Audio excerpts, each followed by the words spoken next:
that can only mean one nation. In a private email leaked to the public in September of 2016, former Secretary of State and retired U.S. Army General Colin Powell alluded to Israel having an arsenal of 200 nuclear weapons. While this number appears to be an exaggeration, there is no doubt that Israel does have a small but powerful nuclear stockpile, spread out among its armed forces. Israeli nuclear weapons guard against everything from defeat in conventional warfare to serving to deter hostile states from launching nuclear, chemical and biological warfare attacks against the tiny country. Regardless, the goal is the same: to prevent the destruction of the Jewish state. This first appeared in 2017. Israel set off to join the nuclear club in the 1950s. David Ben-Gurion was reportedly obsessed with developing the bomb as insurance against Israel's enemies. Although an ambitious goal for such a small, initially impoverished country, Israel did not have any security guarantees with larger, more powerful states, particularly the United States. The country was on its own, even buying conventional weapons off the black market to arm the new Israeli Defense Forces. Nuclear weapons would be the ultimate form of insurance for a people that had suffered persecution but now had the means to control their own destiny. Ben-Gurion instructed his science advisor, Ernst David Bergman, to direct Israel's clandestine nuclear effort and set up and chair the Israel Atomic Energy Commission. Shimon Peres, who later went on to serve as President and Prime Minister of Israel, cultivated contacts with a sympathetic France that resulted in the latter agreeing to supply a large, heavy-water nuclear reactor and an underground plutonium reprocessing plant, which would turn spent reactor fuel into the key ingredient for nuclear weapons. The reactor was built at Dimona in the Negev desert. By the late 1960s, the United States assessed Israeli nukes as probable, and U.S. efforts to slow the nuclear program and get Israel to join the Nuclear Non-Proliferation Treaty went nowhere. Finally, in September 1969, Nixon and Israeli Prime Minister Golda Meir reportedly reached a secret agreement that the United States would cease its demand for inspections and Israeli compliance with anti-proliferation efforts, and in return Israel would not declare or test its nuclear weapons. Israel didn't have long to wait for its first nuclear crisis. The 1973 Yom Kippur War saw Arab armies achieve strategic surprise, sending Israeli ground forces reeling in both in the Sinai Desert and the Golan Heights. Israeli nuclear weapons were placed on alert and loaded onto Jericho surface-to-surface missiles and F-4 Phantoms. Determined Israeli counteroffensives were able to turn this situation on both fronts around, and the weapons were not ultimately used. Not much is known about early Israeli weapons, particularly their yield and the size of the stockpile.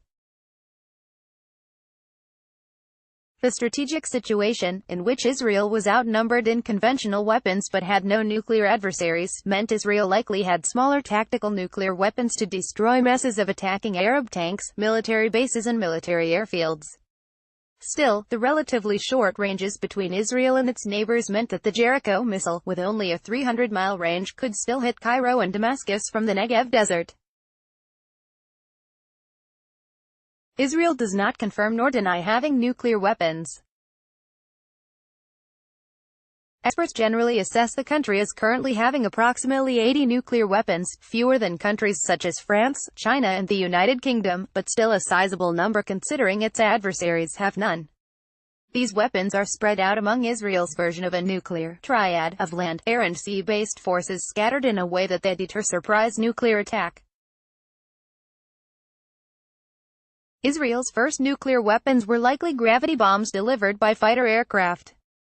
The F-4 Phantom is thought to be the first delivery system. As a large, twin-engine robust fighter, the Phantom was probably the first aircraft in the Israeli Air Force capable of carrying a first-generation nuclear device. A new, smaller generation of nuclear gravity bombs likely equips F-15I and F-16I fighters. While some might argue a gravity bomb is obsolete in light of Israeli advances in missile technology, a manned aircraft allows a nuclear strike to be recalled right up to the last minute. Israel's first land-based nuclear weapons were based on Jericho I missiles developed in cooperation with France. Jericho-I is believed to have been retired, replaced by Jericho-2 and 3 ballistic missiles. Jericho-2 has a range of 932 miles, while Jericho-3, designed to hold Iran and other distant states at risk, has a range of at least 3,106 miles. The total number of Israeli ballistic missiles is unknown, but estimated by experts to number at least 24. Like other nuclear-armed nations, the Israeli Navy has reportedly deployed nukes to what is generally agreed to as the most survivable seagoing platform, submarines. Israel has 5 German-built Dolphin-class submarines, which experts believe are equipped with nuclear-tipped cruise missiles. The cruise missiles are reportedly based off the Popeye air-to-ground missile or the Gabriel anti-ship missile. This ensures a so-called second strike capability, as long as one submarine is on patrol. Some portion of Israel's nuclear deterrent remains invulnerable to nuclear first strike, guaranteeing the ability to launch a nuclear counterattack. The establishment of a nuclear triad demonstrates how seriously Israel takes the idea of nuclear deterrence. The country will likely not declare itself a nuclear power anytime soon. Ambiguity over ownership of nukes has served the country very well. The 2015 Joint Comprehensive Plan of Action and general instability across the Middle East has ensured that Israel will likely remain the only nuclear-armed state in the region for the foreseeable future, but a collapse of the agreement or some new nuclear program could easily change that. In the meantime, Israel's ultimate insurance policy isn't going anywhere. Kyle Mizukami is a defense and national security writer based in San Francisco who has appeared in The Diplomat, Foreign Policy, War is Boring and The Daily Beast. In 2009, he co-founded the defense and security blog Japan Security Watch. You can follow him on Twitter, @KyleMizukami.